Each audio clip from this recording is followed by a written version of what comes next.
Ibu kita Kartini, putri sejati, putri Indonesia, harum namanya. Ibu kita Kartini, pendekar bangsa, pendekar kaumnya untuk merdeka.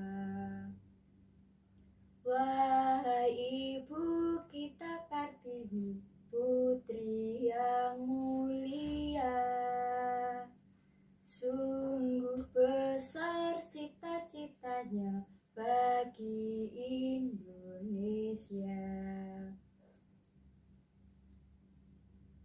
Ya, perempuan atau wanita, tapi itu cuma fisik. Seperti halnya fisik kepulauan Indonesia yang kalau kita lihat di dalam globe, tampak beragam dan lebih tinggi bentuknya. Namun, di balik dari segala keindahan itu, tersimpan godaan. Godaan yang bisa merangsang, menggugah, lalu menodai, bahkan menghancurkan. Stop.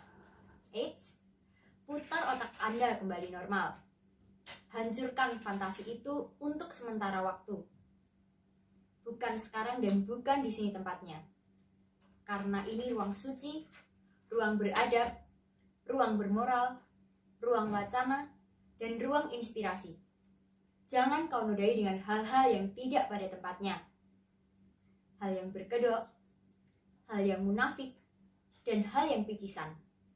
Cukup imajinasi dalam otak, tanpa perlu visual yang verbal. Oke, aku tahu itu wajar, manusiawi, natural, dan hak semua makhluk Tuhan jika memang sudah tiba pada waktunya. Semua menjadi sah, Norma tak lagi bisa bicara sekeras batu karang. Ada yang bilang, peraturan dibuat untuk dilanggar, karena disitulah letak keseimbangan terjadi. Gila, memang. Tapi apa boleh buat, itulah yang berlaku.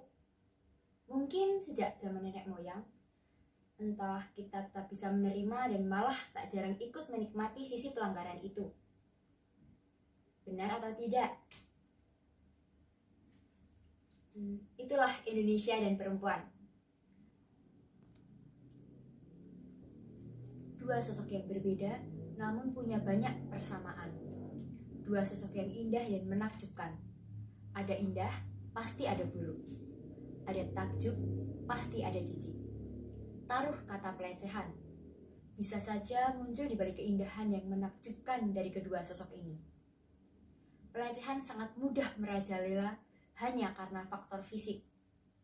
Jika Indonesia dilecehkan, dia akan semakin garang bak dasar muka.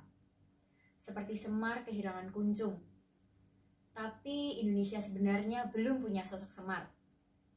Padahal sosok itu adalah dewa penolong yang sangat dibutuhkan oleh Indonesia.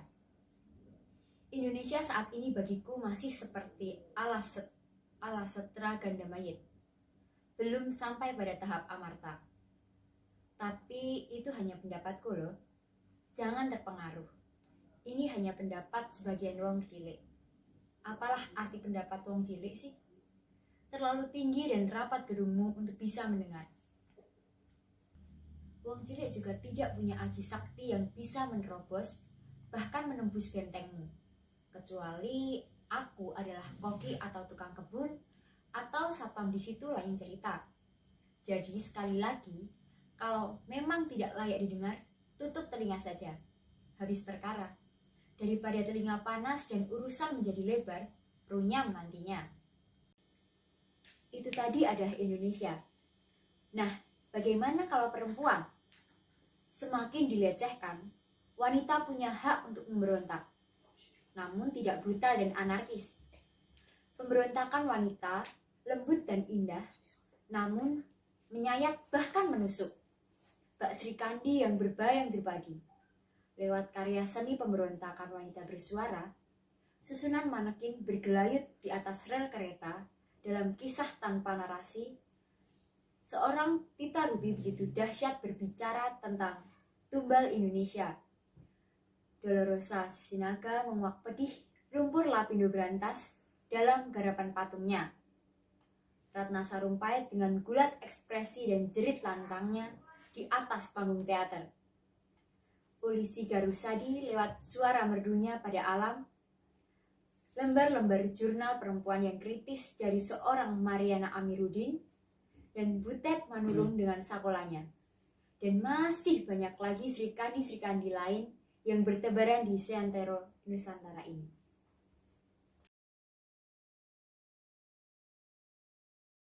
Bu Guru, kata mamaku Indonesia itu sama dengan perempuan.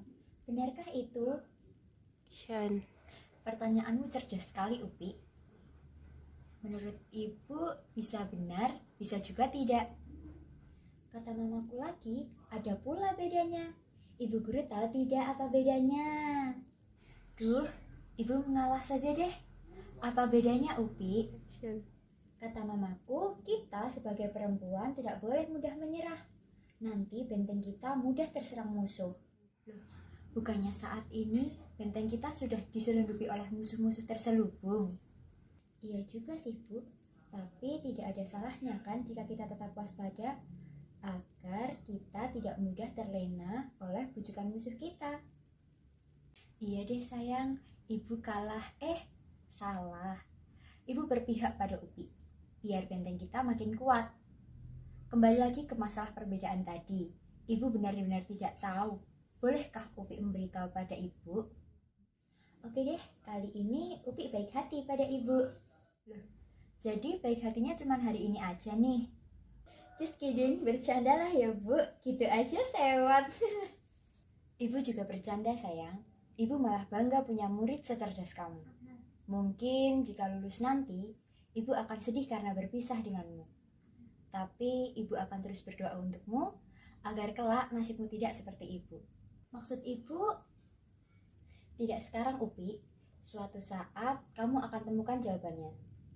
Mendingan sekarang kamu jelaskan pada ibu apa beda Indonesia dan perempuan menurut pendapat mama kamu, oke?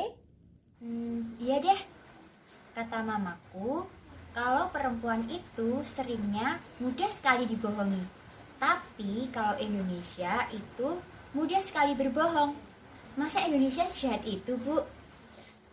Terpujilah wahai engkau, ibu, bapak, guru. Namamu akan selalu hidup dalam sanubariku. Engkau patriot, pahlawan bangsa, tanpa tanda jasa. Sebentar Upi, ibu belum selesai. Tahukah kamu kalau pada masa perjuangan dulu, para pahlawan berjuang tanpa berpikir honor. Bahkan mereka rela mati demi negara. Tapi sekarang, para pahlawan kesiangan itu berjuang hanya pada saat proposal disetujui oleh Badan Fundi. Wadah duit Raja di Raja SBY bertitah tentang pendidikan gratis. Lantas, ibu mau kasih makan anak-anak ibu dari mana? Ibu sekeluarga makan bareng-bareng aja di rumah Upi. Masakan mama Upi enak loh Bu. Loh Bu, kenapa menangis? Enggak kok, mata ibu cuman kelilipan. Tuh kan, ibu udah bohong sama Upi. Berarti perempuan sama Indonesia itu sama-sama tukang bohong dong.